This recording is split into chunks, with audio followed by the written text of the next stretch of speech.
আসসালামু আলাইকুম সুপ্রিয় শিক্ষার্থীরা, কেমন আছো তোমরা?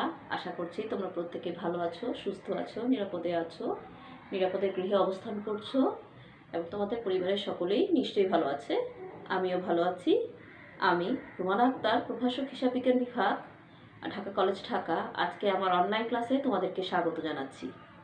আমি আজকে তোমাদেরকে পড়াবো ফিনান্স, ব্যাংকিং ও বিমা দ্বিতীয় পত্রের হস্তান্তরযোগ্য ঋণের দলিল সম্পর্কে। তো কত একটি ক্লাস আমি এই টপিকের উপর আলোচনা করেছি। আজকে আমি বাকি অংশের উপর আলোচনা করব। তো আজকে আমি যে বিষয়টি নিয়ে আলোচনা করব সেটি বোর্ডে লেখা আছে, দেখো।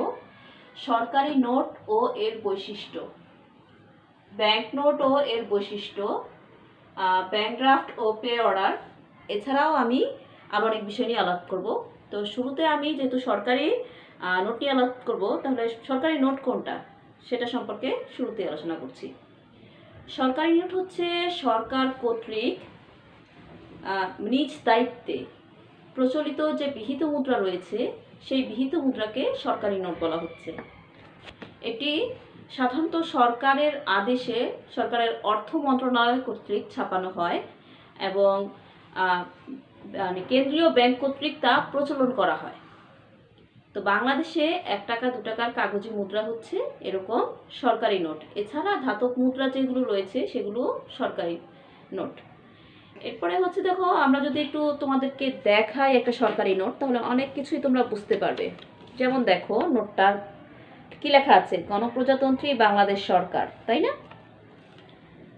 2 টাকা, এখানে কিন্তু গণপ্রজাতন্ত্রী বাংলাদেশ সরকার এই কথাটি, বা শুধু বাংলাদেশ সরকারও লেখা থাকতে পারে সরকারি নোটে। তারপরে দেখো এখানে যে সাইনটা রয়েছে, সাইনটা দেখো, সাইনটার নিচে কি লেখা আছে? অর্থ সচিব, তাই না? এই অর্থ সচিবকে, ইনি হচ্ছেন অর্থ মন্ত্রণালয়ের যিনি সচিব, তিনি। তার মানে সরকারি নোটে অর্থ মন্ত্রণালয়ের অর্থ সচিবের স্বাক্ষর থাকবে। এখানে দেখো যে লোগোটা, অর্থ মন্ত্রণালয়ের লোগো প্রতীক ব্যবহার করা হয়েছে। তোমরা যদি একটু ভালো করে খেয়াল করো, তাহলে এখানে অর্থ মন্ত্রণালয়ের লোগো ব্যবহার করা হয়েছে। আর এখানে এই যে বিষয়টা, এখানে কিন্তু কোথাও চাহিবা মাত্র দেও বা চাহিবা মাত্র প্রদানে বাধ্য থাকিব এরকম কোনো কথা কিন্তু লেখা নেই। তাই সরকারি নোট কোনো প্রতিজ্ঞাপত্র নয়। ঠিক আছে? তাহলে সরকারি নোট কি? সরকারি নোট হচ্ছে এমন একটি কাগজি মুদ্রা বা ধাতব মুদ্রা যেটি সরকার নিজ কর্তৃক এবং নিজ দায়িত্বে বিহিত মুদ্রা হিসেবে একটি দেশে প্রচলন করে থাকে। সাধারণত অর্থ মন্ত্রণালয় সরকারের হয়ে এই মুদ্রা ছাপায় এবং কেন্দ্রীয় ব্যাংক সেগুলো প্রচলন ঘটায়। তাহলে আমরা এখন একটু জেনে নিব যে এই সরকারি নোটের বৈশিষ্ট্যগুলো কি কি।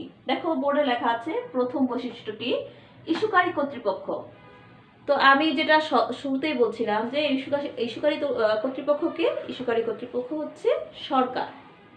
সরকারের পক্ষে এটি সরকারের অর্থ মন্ত্রণালয়ে ছাপায় এবং অর্থ মন্ত্রণালয়ের সচিবেতে স্বাক্ষর করে এবং কেন্দ্রীয় ব্যাংক এটির প্রচলন ঘটায়। আচ্ছা, এবার দেখি কি বলা হয়েছে যে রূপান্তর অযোগ্যতা। দেখো রূপান্তর অযোগ্যতা কি? এই যে সরকারি নোটটা, 1 টাকা বা 2 টাকার সরকারি নোটটা, হ্যাঁ, এটাকে কি তুমি অন্য কোনো টাকা দ্বারা রূপান্তর করাতে পারবে? অর্থাৎ এটাকে চেঞ্জ করতে পারবে? শুধুমাত্র সরকারি 1 টাকার 2টো নোট দ্বারাই কিন্তু এটা করতে পারবে। অন্য কোনো নোট দিয়ে কি করতে পারবে? ব্যাংক নোট দিয়ে কি করা যাবে এই 2 টাকাকে রূপান্তর? করা যাবে না, কারণ এটি একটি বিহিত মুদ্রা এবং এটি রূপান্তর অযোগ্য। ঠিক আছে? এরপরে দেখো ধরন। ধরন হচ্ছে এটা কাগজি একটা মুদ্রা, আমরা দেখতে পাচ্ছি কাগজি মুদ্রা। এছাড়া এটা আবার কি ধাতব মুদ্রা হিসেবেও কিন্তু বাজারে প্রচলিত রয়েছে এবং সেটি অর্থ মন্ত্রণালয় কর্তৃক ইস্যুকৃত হয়ে থাকে। অর্থাৎ এর ধরন হচ্ছে 2 রকম, একটা হচ্ছে কাগজি, একটা হচ্ছে ধাতব ধরনের হয়ে থাকে। তারপরে দেখো লেখা আছে আইনের স্বীকৃতি। এটি যেহেতু সরকার কর্তৃক ছাপানো হয়, সরকার কর্তৃক ইস্যুকৃত, তাই এটি অবশ্যই আইনগতভাবে স্বীকৃত এবং এর যে আইনগত বৈধতা সেটা অধিকতর শক্তিশালী।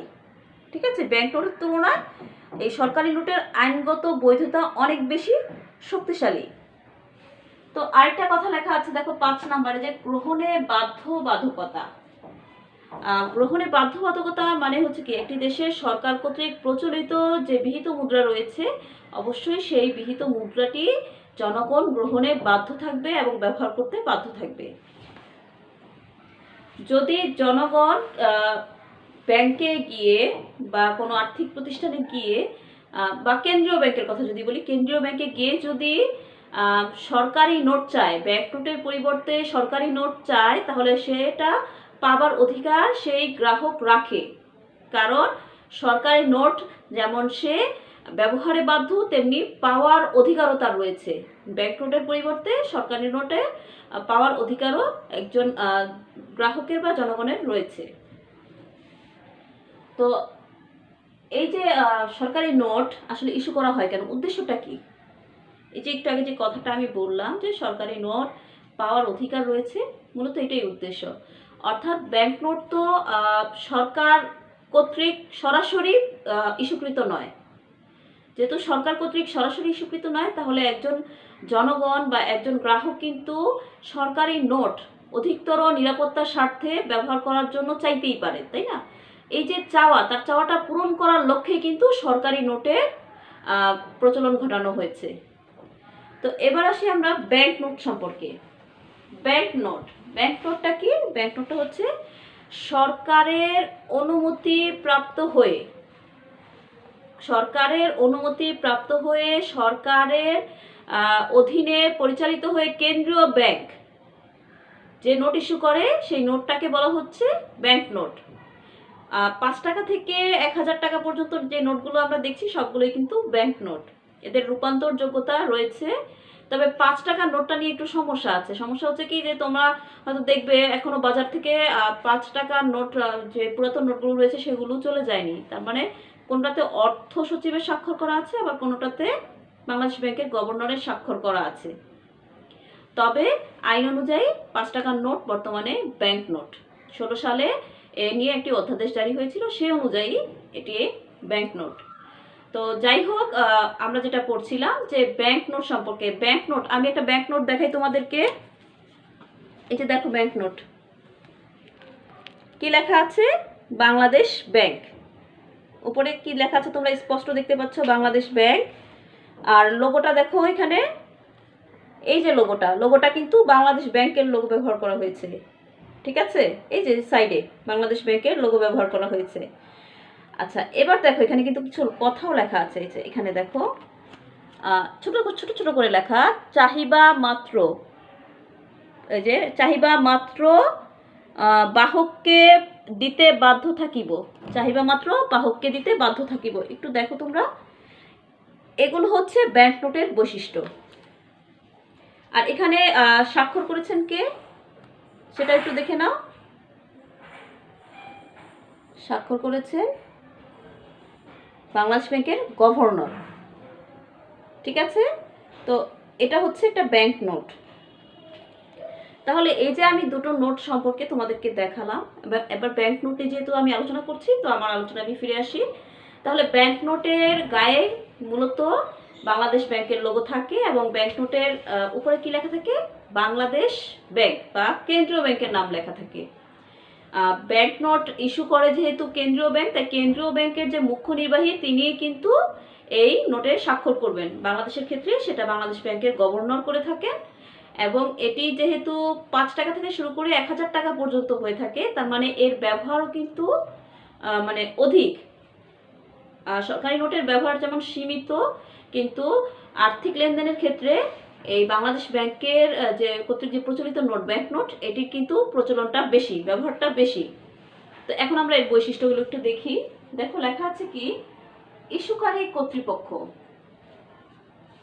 খুব সহজ, যে এর ইস্যুকারী কর্তৃপক্ষকে, এটি ইস্যু করে মূলত একটি দেশের কেন্দ্রীয় ব্যাংক। বাংলাদেশের ক্ষেত্রে সেটি বাংলাদেশ ব্যাংক ইস্যু করে থাকে, এবং প্রচলনও ঘটায় কিন্তু বাংলাদেশ ব্যাংক। তাকে সাহায্য করে বাণিজ্যিক ব্যাংকগুলো, এই যে ব্যাংক নোটগুলো রয়েছে সেগুলো বাজারে আসতে এবং জনগণের কাছে পৌঁছে দিতে বা লেনদেনের কাজে ব্যবহার করার জন্য সাহায্য করে বাংলাদেশ ব্যাংককে, কে? বাণিজ্যিক ব্যাংক, কিন্তু ইস্যু করে বাংলাদেশ ব্যাংক। এরপরে দেখি সরকারি বৈধতা। আচ্ছা, আমরা যে ব্যাংক নোট ব্যবহার করব, সেই ব্যাংক নোট ব্যবহারের ক্ষেত্রে একটি বড় বিষয় হচ্ছে কি যে এটি যেহেতু কেন্দ্রীয় ব্যাংক কর্তৃক স্বাক্ষরিত, তাহলে জনগণ কি এটি গ্রহণ করতে বাধ্য? আসলে জনগণ গ্রহণ করতে বাধ্য নয়, তবে যেহেতু সরকার এই নোটের দায়িত্ব নিয়েছে তাই এটিও কি বিহিত মুদ্রা, এবং এটিও কিন্তু জনগণ মানে এমনিতেই ব্যবহার করতে পারবে। এখানে তাদের অর্থ বা অর্থের যে মূল্য ভ্যালু সেটা হারাবার কোনো ভয় নেই, যেহেতু এই নোটে লেখাই আছে যে চাহিদা মাত্র এর বাহককে প্রদানে বাধ্য থাকিব। তো সেটাই বলা হচ্ছিল যে সরকারি বৈধতা রয়েছে, এটি সরকারি নোটের মতো অধিকতর শক্তিশালী নয়, কিন্তু এরও সরকারি বৈধতা রয়েছে। তাই এটি বাংলাদেশ সহ সারা বিশ্বে কিন্তু এই ব্যাংক নোটের ব্যবহারটাও বেশি, যেহেতু আর্থিক লেনদেনে এটি সহজে মানে কাজে লাগানো যায়, সেটাই। এবার দেখো প্রতিশ্রুতিপত্র। প্রতিশ্রুতিপত্র, এই যে নোটটা রয়েছে, এই নোটটা মাধ্যমে একটি প্রতিশ্রুতি কিন্তু কেন্দ্রীয় ব্যাংক জনগণকে দেয়। সেটি হচ্ছে যে কোনো কারণে যদি কেন্দ্রীয় ব্যাংক কর্তৃক কোনো নোটকে অচল ঘোষণা করা হয়, তাহলে সেই অচল নোটের যিনি বাহক রয়েছেন, গ্রাহক রয়েছেন, বা যার হাতে নোট রয়েছে তাকে নতুন ব্যাংক নোট প্রদান করার জন্য কেন্দ্রীয় ব্যাংক বাধ্য থাকবে। সেটা ছিঁড়ে যাক, পুড়ে যাক, নষ্ট হয়ে যাক, তার হাতে থাকলেই হবে। সেটাকে অবশ্যই মানে রিপ্লেস করে তাকে নতুন নোট যেটা বাজারে এনেছে কেন্দ্রীয় ব্যাংক, সেই নোটটা তাকে প্রদান করতে হবে।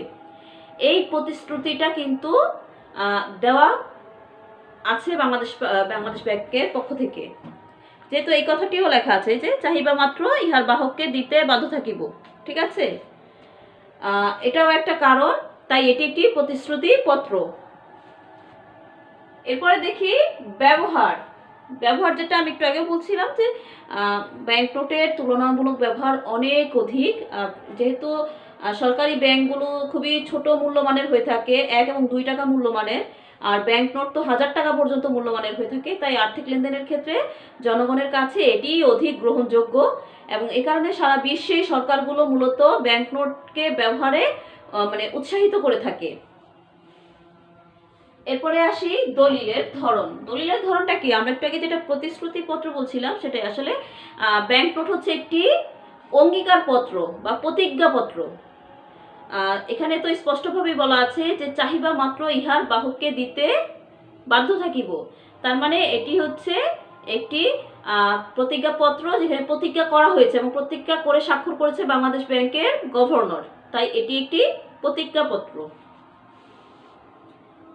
গ্রহণযোগ্যতা, যেহেতু সরকার কর্তৃক এই নোটের দায়িত্ব নেওয়া হয়েছে এবং নোট যে বাংলাদেশ ব্যাংক কর্তৃক ইস্যু করা হচ্ছে সেটা সরকারের অধীনে পরিচালিত হচ্ছে, সরকারের অনুমতিক্রমে সেটি নোট ইস্যু করছে, মানে কেন্দ্রীয় ব্যাংক নোট ইস্যু করছে, তাই এটির গ্রহণযোগ্যতা জনগণের কাছে সমানভাবেই রয়েছে। মানে এর গ্রহণযোগ্যতা সরকারি নোটের তুলনায় কোনো অংশে কম নয়, এবং জনগণ কিন্তু এটাকেই অধিকভাবে গ্রহণ করে তাদের লেনদেনের ক্ষেত্রে। তো এই ছিল ব্যাংক নোটের বৈশিষ্ট্য। এরপরে আমরা এখন পড়ব ব্যাংক ড্রাফট সম্পর্কে। তো ব্যাংক ড্রাফট কি? ব্যাংক ড্রাফট হচ্ছে একটি ব্যাংক তার অন্য মানে একটি ব্যাংকের একটি শাখা তার অন্য কোনো শাখাকে অথবা তার প্রতিনিধি কোনো ব্যাংকে যদি কোনো নির্দিষ্ট ব্যক্তিকে বা তার নির্দেশনা অনুসারে অন্য কোনো ব্যক্তিকে নির্দিষ্ট পরিমাণ অর্থ নির্দিষ্ট সময়ে চাহিদা মাত্র প্রদানের নির্দেশ দিয়ে কোনো লিখিত ডকুমেন্ট বা লিখিত দলিল প্রদান করে, তাহলে সেটাকে বলা হচ্ছে ব্যাংক ড্রাফট। তবে বাংলাদেশে যদিও ব্যাংক ড্রাফট একটি হস্তান্তরযোগ্য দলিল, তবে বাংলাদেশে কিন্তু এখানে প্রাপকের নাম উল্লেখ করে শুধুমাত্র প্রাপককে দেওয়া হয় বিধায় এটি বাংলাদেশের ক্ষেত্রে এটি অহস্তান্তরযোগ্য দলিল। আর এই যে পে অর্ডার মানে ব্যাংক ড্রাফট সম্পর্কে আমরা বলছি, ব্যাংক ড্রাফটটা কেন ব্যবহার করা হয়? ব্যাংক ড্রাফটটা এই কারণে ব্যবহার করা হয় যেটি অধিক নিরাপদে, অধিক মানে কম খরচে মূলত অর্থের নিরাপত্তা বিধান করা হয়। এটি অধিক নিরাপদ, নগদ অর্থ বহনের তুলনায় অধিক নিরাপদ বিধায় এটি ব্যবহার করা হয়। যে কোনো বিপদ সংকুল স্থানে বা চলতি পথের যে কোনো ঝামেলা এড়াতে সাধারণত গ্রাহকরা এটা ব্যবহার করে। তারা এই ড্রাফটের ফর্ম সংগ্রহ করে সেই ফর্ম ফিল আপ করে নির্দিষ্ট ফি জমা দিলে তখন ব্যাংক তার কোনো শাখাকে বা প্রতিনিধি ব্যাংককে ওই গ্রাহকের নির্দেশনা অনুসারে সেই ব্যক্তিকে বা ওই ব্যক্তির নির্দেশনা অনুসারে অন্য কোনো ব্যক্তিকে এই ড্রাফটের অর্থ পরিশোধ করে। এবং এই জন্য ড্রাফটটিকে যে শাখায় নির্দেশ প্রদান করেছে সেই শাখায় কিন্তু উপস্থাপন করতে হয়। প্রাপক যখন ওই নির্দিষ্ট শাখায় ড্রাফটটি উপস্থাপন করবে তখন তাকে সেই অর্থ প্রদান করা হবে ব্যাংক কর্তৃক। তো এই যে ব্যাংক ড্রাফট সম্পর্কে আমি আলোচনা করছি তোমাদের সাথে, দেখো আমি একটা ব্যাংক ড্রাফট এঁকে রেখেছি। তোমাদের যদি বুঝতে অসুবিধা না হয় অথবা আমি একটু কাছাকাছি এনে দিচ্ছি, দেখো তোমরা লেখা আছে কি, আমি একটা ব্যাংকের নাম লিখেছি অগ্রণী ব্যাংক, সাথে রমনা শাখা। দেখো এখানে যেটা লিখেছি অগ্রণী ব্যাংক তার রমনা শাখা, সে কিন্তু ইস্যু করতেছে, সে এই দলিলটা লিখছে। দেখো কিভাবে লিখছে, চাহিবা মাত্র জনাব ক কে 1 লক্ষ টাকা পরিশোধ করুন। মানে চাহিবা মাত্র ব্যাংক জনাব ক কে এই 1 লক্ষ টাকা পরিশোধ করবে। এটা কাকে দিচ্ছে, দেখো এখানে লেখা আছে বরাবর, মানে যার উদ্দেশ্যে, যে ব্যাংকের শাখার উদ্দেশ্যে দিচ্ছে, লেখা আছে অগ্রণী ব্যাংক বুড়িচং শাখা। মানে রমনা শাখা থেকে এই ড্রাফটটা ইস্যু করা হচ্ছে কার বরাবর, অগ্রণী ব্যাংকের বুড়িচং শাখা বরাবর। এখানে অন্য কোনো ব্যাংকও হতে পারত। আচ্ছা, এবার অগ্রণী ব্যাংকের পক্ষে স্বাক্ষর করে দিচ্ছেন যিনি হিসাবরক্ষক তিনি। আর এই যে স্বাক্ষর, এখানে আরেকটা স্বাক্ষর আছে, এটা হচ্ছে খ, যিনি এই মানে ব্যাংক ড্রাফটটা করার জন্য ব্যাংককে নির্দিষ্ট ফর্ম অর্থ সহ জমা দিয়েছেন তিনি। তো এই হলো আমার ব্যাংক ড্রাফট। তো এবার আসি আমরা পে অর্ডার সম্পর্কে।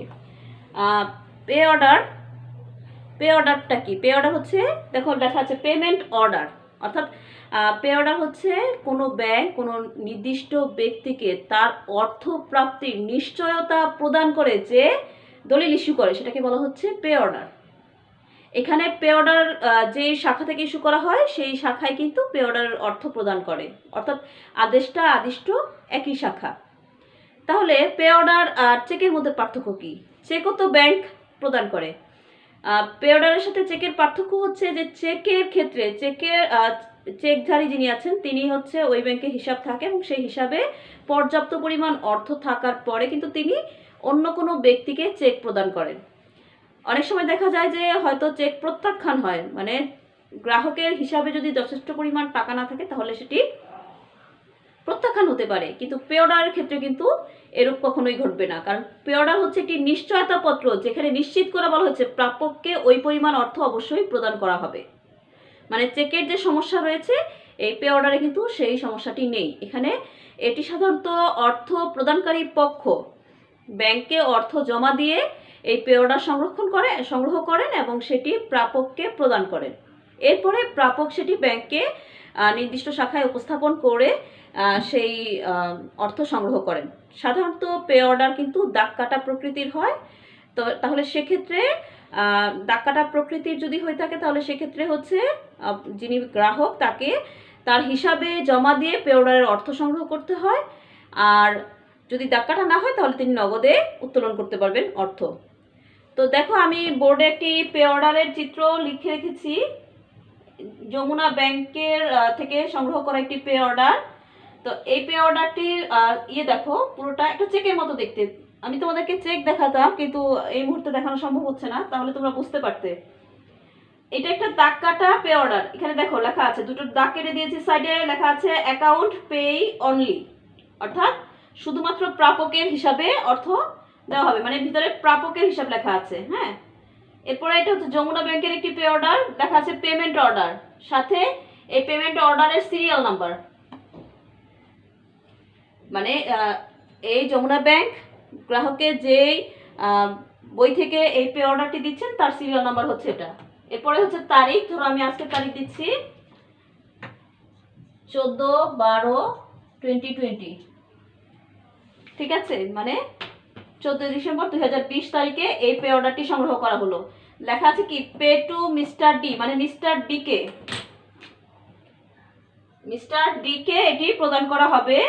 অ্যামাউন্টের কথা উল্লেখ আছে, দ্য অ্যামাউন্ট অফ 50,000 অনলি, ঠিক আছে, 50,000 অনলি। আর দেওয়া আছে নিচে যে অ্যাকাউন্ট নাম্বার থেকে এই পে অর্ডারের টাকাটি প্রদান করা হবে। এখানে অ্যামাউন্টটা উল্লেখ আছে, এখানে ব্যাংকের স্বাক্ষর থাকবে, এখানে যিনি পে অর্ডারটি প্রদান করছেন তার স্বাক্ষর থাকবে। আর এই হলো আমার পে অর্ডারটির চিত্র। আমি যদি তোমাদের বাস্তবে একটি পে অর্ডার দেখাতে পারতাম তাহলে তোমাদের জন্য আরও ভালো হতো।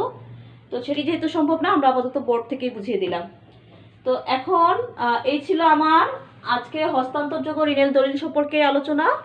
আমি এখন এর পরবর্তী চ্যাপ্টারের পড়া শুরু করব, যেহেতু এটা আমাদের শেষ হয়ে গেছে। আশা করছি তোমরা প্রত্যেকেই বুঝতে পেরেছো। এখন আমি তোমাদের সাথে ষষ্ঠ অধ্যায় সম্পর্কে আলোচনা করব। ষষ্ঠ অধ্যায় অর্থাৎ চেক, অঙ্গীকারপত্র, বিনিময় বিল। অধ্যায়টার নাম হচ্ছে চেক, বিনিময় বিল ও অঙ্গীকারপত্র।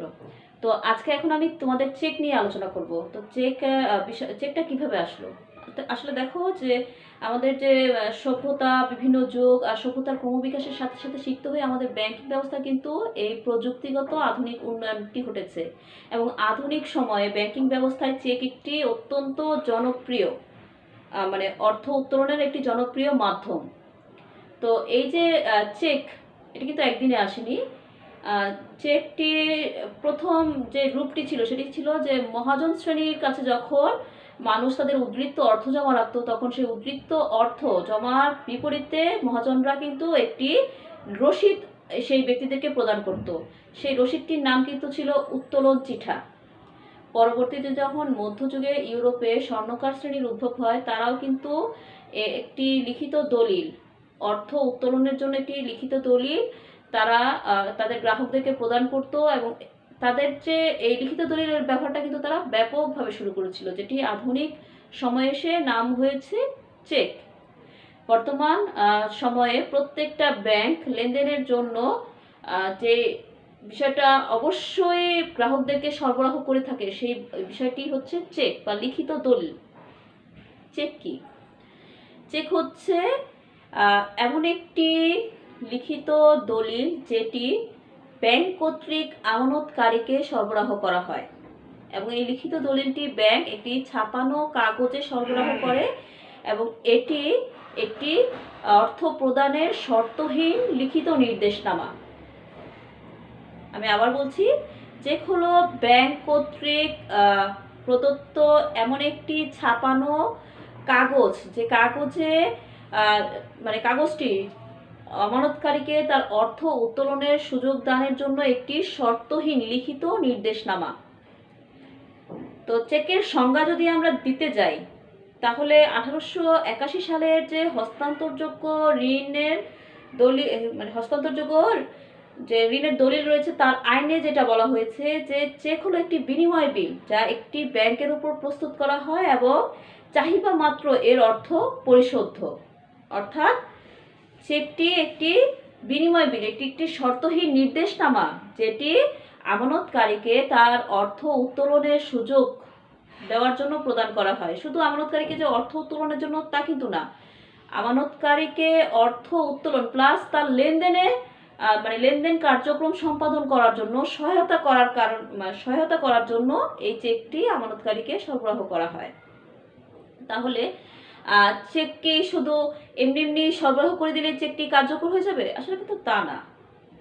যখন চেকটি আমানতকারীর কাছে প্রদান করা হয়, তখন আমানতকারী যদি এটি কোনো প্রাপককে দিতে চায়, তাহলে তাকে কিন্তু ব্যাংকে সংরক্ষিত তার নমুনা স্বাক্ষরের সাথে মিল রেখে স্বাক্ষর প্রদান করে তারপরে সেটা প্রাপককে দিতে হয়, এবং তারপরে কিন্তু প্রাপক সেটা ব্যাংক কাউন্টারে বা তার হিসাবে জমা দিয়ে সেটার অর্থ উত্তোলন করে। তাহলে আমরা এই যে চেক সম্পর্কে যে কথাগুলো জানলাম, সেটা বিশ্লেষণ করলে আমরা চেকের মধ্যে কিন্তু কিছু বৈশিষ্ট্য বিদ্যমান পাই। সেগুলো কি কি দেখো, যে একটি চেকের অবশ্যই এটি একটি শর্তহীন নির্দেশনামা, এবং এটি আমানতকারী তার ব্যাংকারকে অর্থ প্রদানের নির্দেশ প্রদান করে, মানে এই চেকের মাধ্যমে।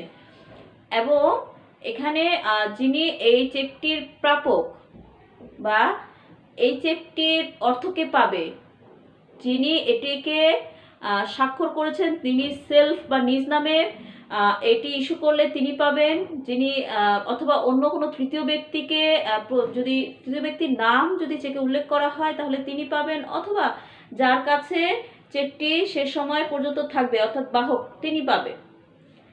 আবার আমি যেটা বলছিলাম যে এই চেকের অর্থ ব্যাংক কাউন্টারে জমা দিলেও পাওয়া যাবে, অথবা যদি এটি দাগ কাটা যুক্ত হয় তাহলে সেটি প্রাপকের হিসাবে জমা দিয়ে তারপরে এটির অর্থ সংগ্রহ করতে হবে। এবং আরেকটি দিক হলো চেকের, সেটি হচ্ছে যে চেকটি অবশ্যই চাহিদা মাত্র পরিশোধ্য। মানে এটা আমাদের সংজ্ঞাতেই তো বলা আছে যে চেক হলো এমন একটি বিনিময় বিল যেটি কোনো ব্যাংকের ওপর প্রস্তুত করা হয় এবং এর অর্থ চাহিদা মাত্র পরিশোধ্য। এই চেকটি কিন্তু একটি হস্তান্তরযোগ্য দলিলও বটে। তো চেক হচ্ছে বর্তমান সময়ে সবচেয়ে বহুল ব্যবহৃত এবং জনপ্রিয় একটি ব্যবসা মানে ব্যাংকিং সেক্টরের দলিল, যেটি আমানতকারী শুধু অর্থ উত্তোলনের জন্য না, বরং তার লেনদেন সম্পন্ন করার জন্য অথবা তৃতীয় কোনো ব্যক্তির নিকট অর্থ পরিশোধের উদ্দেশ্যও কিন্তু ব্যবহার করে থাকে। তো দেখে নিয়ে এখন আমরা যে চেকের বৈশিষ্ট্যগুলো কি কি, যদিও আমি একটু আগে কিছু বৈশিষ্ট্য বললাম, সেগুলো হচ্ছে চেকের সংজ্ঞা বিশ্লেষণ করে বলছি। এবার আমি আসলে আমাদের যে বাকি বৈশিষ্ট্যগুলো আছে সেগুলো সম্পর্কেও জানবো। দেখো বলা হয়েছে কি, চেকের বৈশিষ্ট্য, প্রথমে লিখিত দলিল। অবশ্যই চেক একটি লিখিত দলিল। বর্তমানে চেক হচ্ছে MICR কাগজে ছাপানো একটি দলিল, যেখানে ব্যাংকের আচ্ছা আমি তোমাদেরকে একটু চেক দেখাই, তাহলে তোমরা বুঝতে পারবে। আমি একটু বই থেকেই দেখাচ্ছি, যেহেতু বাস্তবে দেখানো সম্ভব হচ্ছে না। তোমরা একটু খেয়াল করে দেখো এখানে যে চেকের উপরে কি লেখা আছে। অবশ্যই ব্যাংকের নাম লেখা আছে, তারপরে চেকের নম্বর লেখা আছে, রাউটিং নাম্বার লেখা আছে, তারপরে হচ্ছে pay to the amount of, pay to মানে প্রাপক কাকে দেওয়া হবে। দেখো মানে পে টু এর সাইডে লেখা আছে অর বিয়ারার। একটু দেখো খেয়াল করে যে অর বিয়ারার, যদি আমরা প্রাপকের নাম উল্লেখ না করি তাহলেও কিন্তু এই চেকের অর্থ ব্যাংক পরিশোধ করবে। এর কারণ হচ্ছে এখানে অর বিয়ারার মানে যিনি হাতে চেকটি নিয়ে ব্যাংক কাউন্টারে উপস্থিত হচ্ছেন তিনি হচ্ছেন বিয়ারার। তারপরে দেখো নিচে কিন্তু হিসাবধারীর নাম্বার লেখা আছে ও অ্যামাউন্টের, দ্য অ্যামাউন্ট মানে যেই অ্যামাউন্টটা পে করা হবে সেই অ্যামাউন্টের একটা ঘর লেখা আছে। এখানে অঙ্কে না, আসলে এখানে কথায় লিখতে হয় কি পরিমাণ অ্যামাউন্ট প্রদানের নির্দেশ দেওয়া হচ্ছে সেই অ্যামাউন্ট। তারপরে হচ্ছে চেকের হিসাব নম্বরটা লেখা হচ্ছে, মানে যিনি হিসাবধারী অর্থাৎ আমানতকারীর হিসাব নম্বরটা লেখা আছে। সাইডে লেখা আছে দেখো স্বাক্ষরের দুটো ঘর, এখানে একটাতে ব্যাংকের যিনি কর্তৃপক্ষ রয়েছেন তিনি স্বাক্ষর করবেন, আর সাইডে আরেকটি যে ঘর সেখানে কিন্তু আমানতকারী স্বাক্ষর করবেন, অর্থাৎ আদেশটা স্বাক্ষর করবেন। আর দেখো অ্যামাউন্ট লেখার জন্য মানে অঙ্কে লেখার জন্য একটি ঘর রয়েছে। তো এই হলো আমার চেক। আমি আশা করছি তোমরা চেকটি দেখতে পেরেছো। এরপরে আচ্ছা এখানে আমাদের হচ্ছে ব্যাংকের যে বিষয়টা, মানে ব্যাংকের সাইনের ঘরটা নেই, আমি যদিও তোমাদেরকে বলেছি। এখানে শুধু যিনি আমানতকারী তার স্বাক্ষরের ঘরটি রয়েছে। আচ্ছা যাই হোক, তো এইটা আমাদের চেক।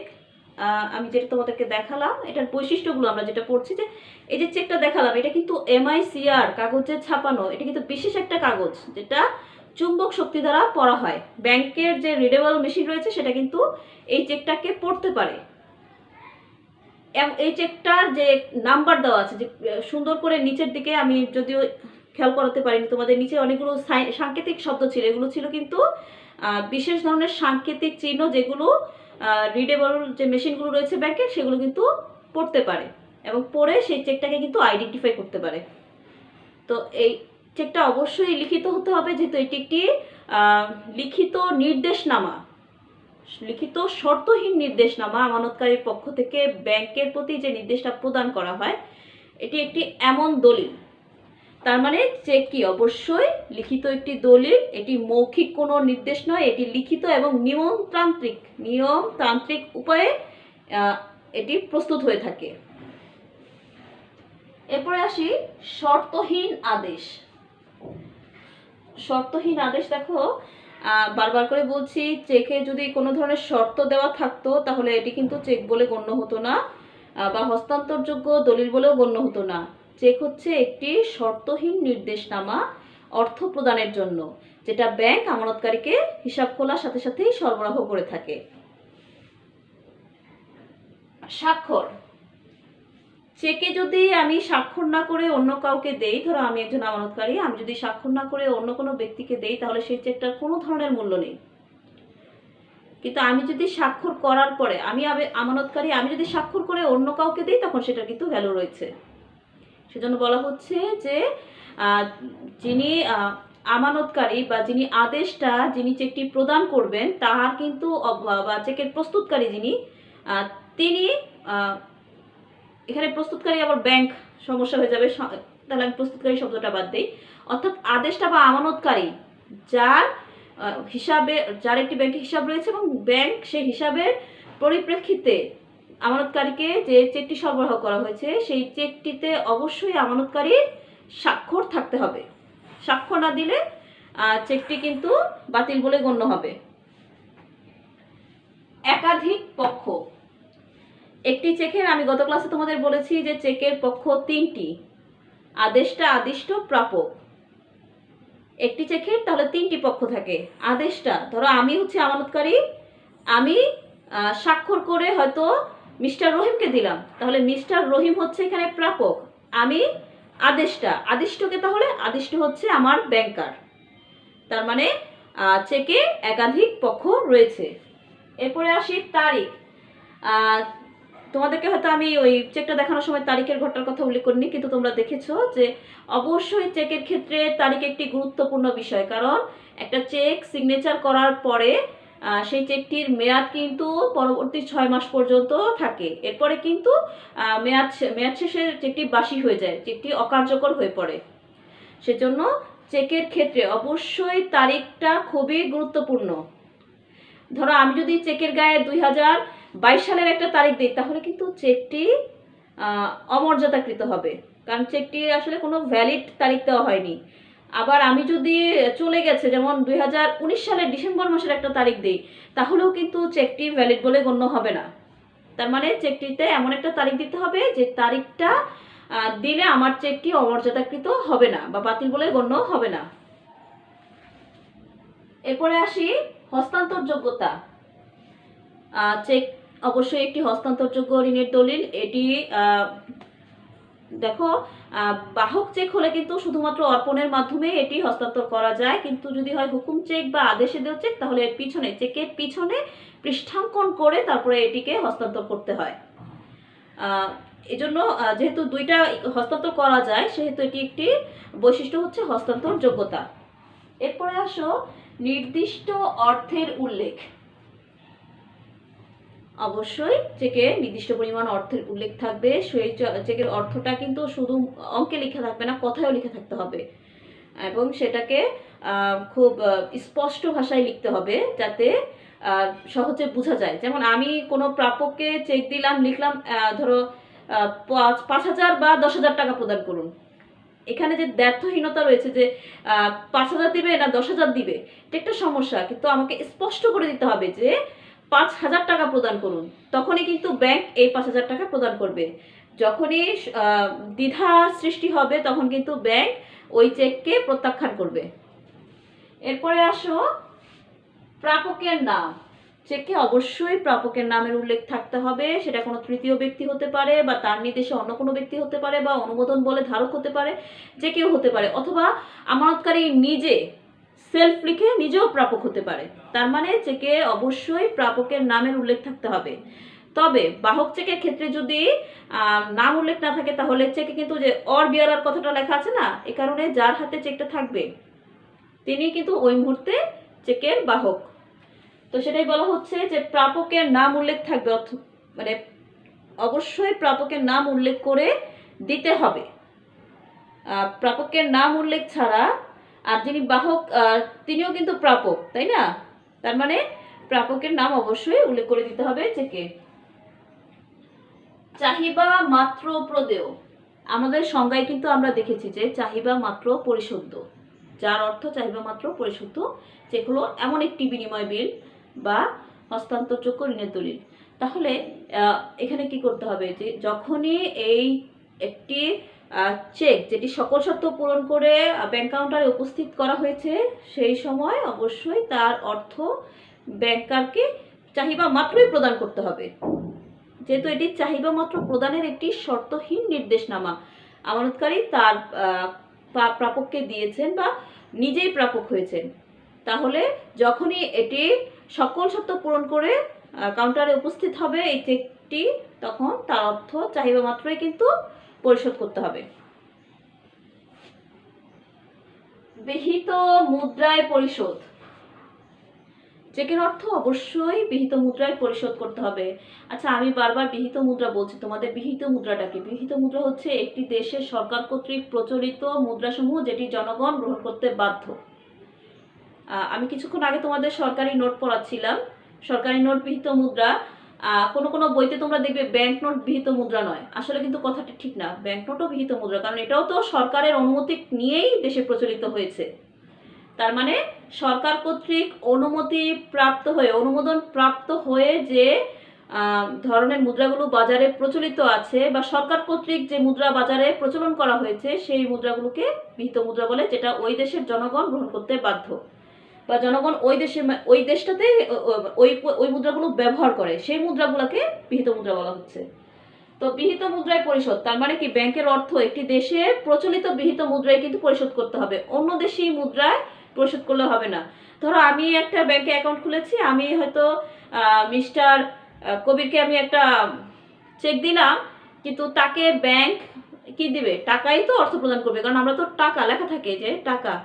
তোমরা হয়তো এই সময় খেয়াল করেছো যে অ্যামাউন্টের ঘর যেখানে ছিল সেখানে কিন্তু টাকা লেখা ছিল। বাংলাদেশের ক্ষেত্রে যেহেতু টাকা বিহিত মুদ্রা, তাই টাকার অ্যামাউন্টটা কিন্তু ওখানে লেখা ছিল, এবং এটা কিন্তু বাংলাদেশি টাকাই প্রদান করা হবে। এটা কিন্তু ইউএস ডলারে প্রদান করা হবে না, বা লিরাতে প্রদান করা হবে না, বা রুবলে প্রদান করা হবে না। এটা কিসে প্রদান করা হবে? টাকাতে প্রদান করা হবে। সেজন্যই বলা হচ্ছে যে বিহিত মুদ্রায় পরিশোধ। এরপরে আসি ছাপানো। অবশ্যই চেক একটি লিখিত দলিল যেটি MICR কাগজে ছাপানো। এটা হাতে লিখিত নয়, এটা কম্পিউটারে টাইপ করা নয়, এটি হচ্ছে ব্যাংক ব্যবস্থার দ্বারা, প্রত্যেকটা ব্যাংক নিজস্ব ব্যবস্থাপনার দ্বারা এটি ছাপায়। ঠিক আছে। উপস্থাপন। অবশ্যই একটি চেক আমি নিজের কাছে রেখে দিলে তো আর সেটি আমি নগদায়ন করতে পারবো না, তাই না? চেকটি অবশ্যই ব্যাংক কাউন্টারে উপস্থাপন করতে হবে। আর যদি হয় দাগ কাটা চেক, তাহলে সেটিকে প্রাপকের হিসেবে জমা দিয়ে সেটির অর্থ সংগ্রহ করতে হয়। অর্থাৎ একটি চেক মানে চেকের অর্থ লাভের জন্য অবশ্যই তাকে সেই যে ব্যাংকের উপরে চেকটি কাটা হয়েছে সেই ব্যাংকের কাউন্টারে উপস্থাপন করতে হবে, আর দাগ কাটার ক্ষেত্রে সেটি প্রাপকের ব্যাংক হিসাবে জমা দিতে হবে। এটাই বলা হচ্ছে আসলে উপস্থাপন করতে হবে, নয়তো এটি কিন্তু হস্তান্তরযোগ্য ঋণের দলিল হলেও এটি কিন্তু অকার্যকর হবে। ঋণের প্রমাণ। এটি কিন্তু আইন ধারায় স্বীকৃত যে কোন আদালতে প্রামাণ্য দলিল হিসেবে কিন্তু এই চেককে গ্রহণ করা হবে, মানে প্রমাণ হিসেবে চেককে মানে আদালতে গ্রহণ করা হবে, এটি আইন দ্বারাই স্বীকৃত। আর যদি কোনো কারণে চেক অমর্যাদা হয়, তাহলে যার কারণে অমর্যাদা হয়েছে তাকে কিন্তু প্রাপকের নিকট দায়বদ্ধ থাকতে হবে। অর্থাৎ চেকের সাথে সংশ্লিষ্ট যে পক্ষগুলো রয়েছে তাদের কারণে যদি চেক অমর্যাদা হয়, তাহলে তাদেরকে প্রাপকের নিকট দায়বদ্ধ থাকতে হবে। তো এই ছিল আমার চেকের বৈশিষ্ট্য। এবার আসি চেকের পক্ষসমূহ। আমি একটু আগে যখন একাধিক পক্ষ পড়াচ্ছিলাম তখন 3টি পক্ষের কথা বলেছিলাম, আদেষ্টা, আদিষ্ট এবং প্রাপক। এখন দেখো যে আরো কতগুলো পক্ষ রয়েছে চেকের। প্রথমে যিনি আদেষ্টা, অর্থাৎ যিনি চেকটিতে স্বাক্ষর করেন, বা ব্যাংক যাকে চেকটি সরবরাহ করেছে, যে লিখিত নির্দেশনামা দলিলটি যাকে সরবরাহ করা হয়েছে ব্যাংক কর্তৃক, তিনি হচ্ছেন আদেষ্টা, যিনি চেকটি স্বাক্ষর করে মানে অর্থ উত্তোলনের সুযোগ পাবেন, তাকেই বলা হচ্ছে আদেষ্টা। এই ক্ষেত্রে আমানতকারী কিন্তু আদেষ্টা। তো হস্তান্তরযোগ্য দলিল মানে হস্তান্তরযোগ্য ঋণের দলিল আইনে যেটা বলা হয়েছে যে যিনি চেক প্রস্তুত করেন তিনি হচ্ছেন আদেষ্টা। এখানে প্রস্তুত মানে যিনি স্বাক্ষর করেন। ঠিক আছে। আদিষ্ট। আদিষ্ট হচ্ছে যাকে অর্থ প্রদানের নির্দেশ প্রদান করা হয় তাকে বলা হচ্ছে আদিষ্ট। এক্ষেত্রে কিন্তু ব্যাংককে আদিষ্ট বলা হচ্ছে, অর্থাৎ আমানতকারীর যিনি ব্যাংকার তাকে আদিষ্ট বলা হচ্ছে। হস্তান্তরযোগ্য ঋণের দলিল আইনেও কিন্তু একই কথা বলা হয়েছে যে যাকে হস্তান্তরযোগ্য ঋণের দলিলের অর্থ প্রদানের নির্দেশ দেওয়া হয়েছে তাকে বলা হচ্ছে আদিষ্ট। এরপরে আসি প্রাপক। প্রাপক হচ্ছে হস্তান্তরযোগ্য ঋণের দলিলে যার নাম উল্লেখ করে অর্থ প্রদানের নির্দেশ দেওয়া হয়েছে বা যাকে অর্থ প্রদানের নির্দেশ দেওয়া হয়েছে তাকে প্রাপক বলা হচ্ছে। হস্তান্তরযোগ্য দলিল আইনের ক্ষেত্রেও একই কথা যে যে মানে দলিলে যে প্রাপকের নাম উল্লেখিত রয়েছে সেই প্রাপককেই মানে প্রাপক বলা হবে, মানে যার নামটা উল্লেখ করা হয়েছে দলিলে তিনি প্রাপক। অনুমোদন বলে প্রাপক। অনুমোদন বলে প্রাপক হচ্ছে যে যিনি প্রাপক অথবা আমানতকারী নিজেই যদি অনুমোদন দিয়ে অন্য কোনো ব্যক্তিকে চেকের সত্ত্ব হস্তান্তর করেন তাহলে তিনি হচ্ছে অনুমোদন বলে প্রাপক। যেমন আমি উদাহরণ দেই, যেমন রহিম করিমকে চেক হস্তান্তর করলো, এক্ষেত্রে করিম যেহেতু রহিম করিমকে দিল তাহলে করিম হচ্ছে অনুমোদন বলে প্রাপক।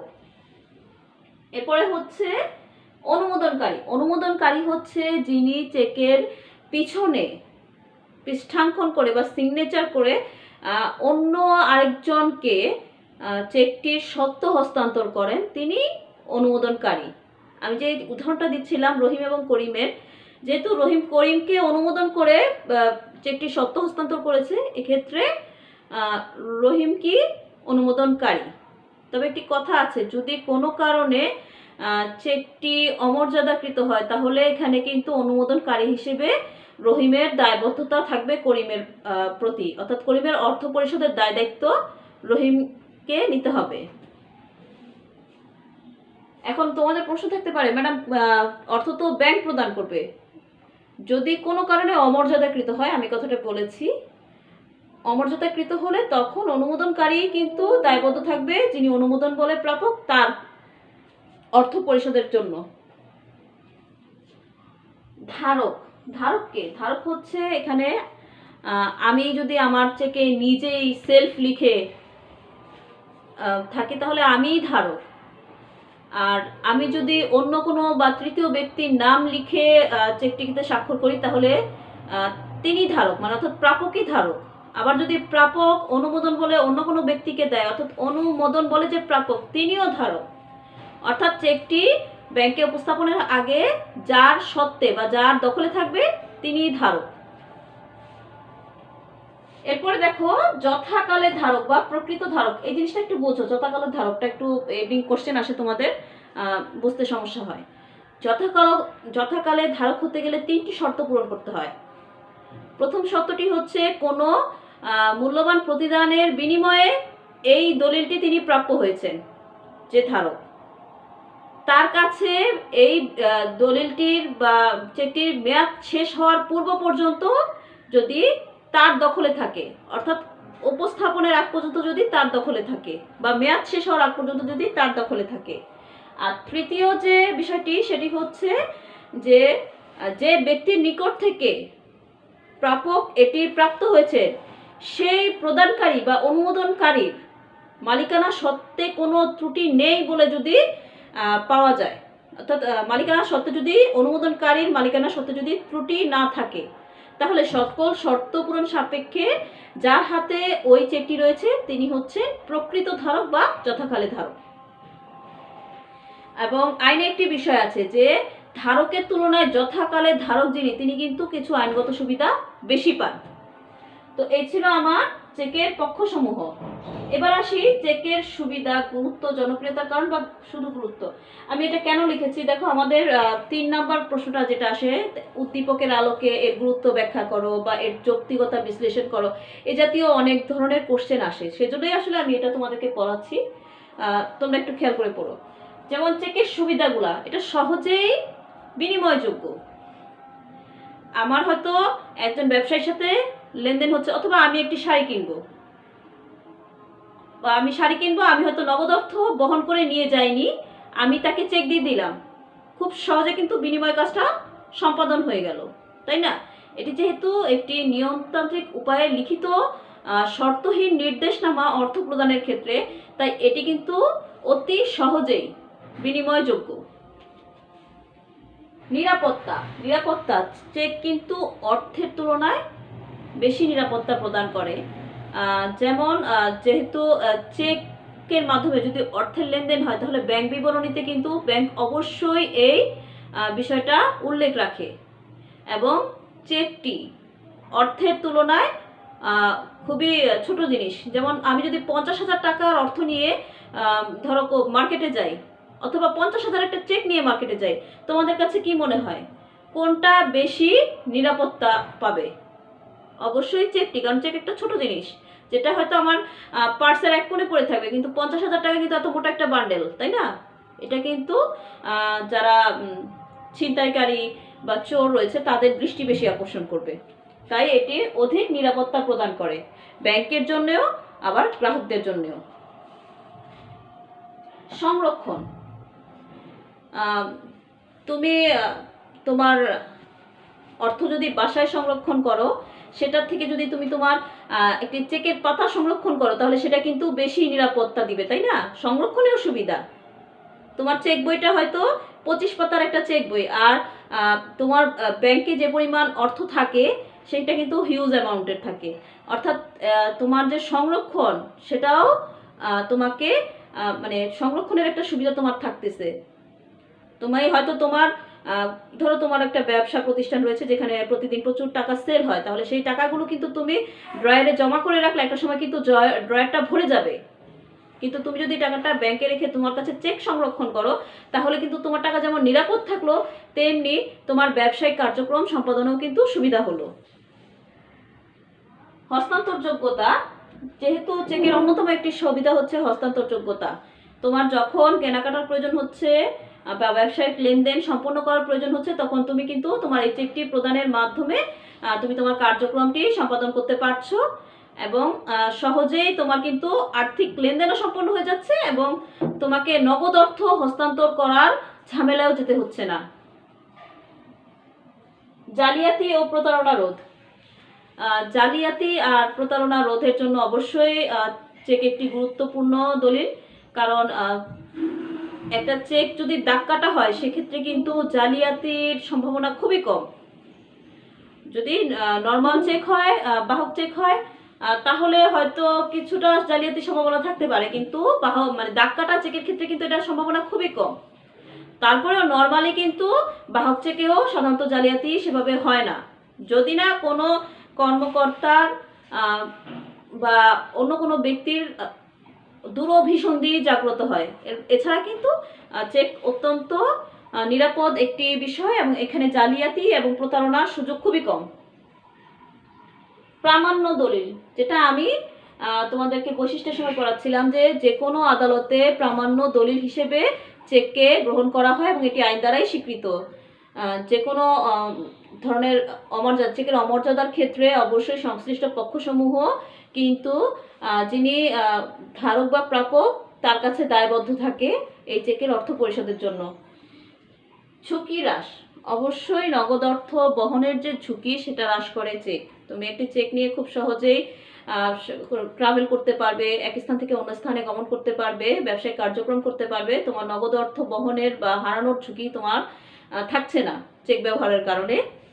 আর নগদ অর্থের বিকল্প, চেককে দিয়ে তুমি অবশ্যই নগদ অর্থের বিকল্পের হিসেবে কাজ করতে পারবে, কারণ আমি একটু আগে উদাহরণ দিলাম না, আমি মার্কেটে গিয়ে হয়তো একটা শাড়ি কিনলাম, আমি নগদ অর্থ নিয়ে যাইনি, আমি তাকে চেক দিয়ে দিলাম, মানে নগদ অর্থের বিকল্প হিসেবে কিন্তু তাকে চেক দেওয়া হলো, কারণ চেক খুব দ্রুততম সময়ের মধ্যে কিন্তু নগদে রূপান্তর করা যায়, সেজন্য নগদ অর্থের বিকল্প হিসেবে কিন্তু চেককে ব্যবহার করা হয়।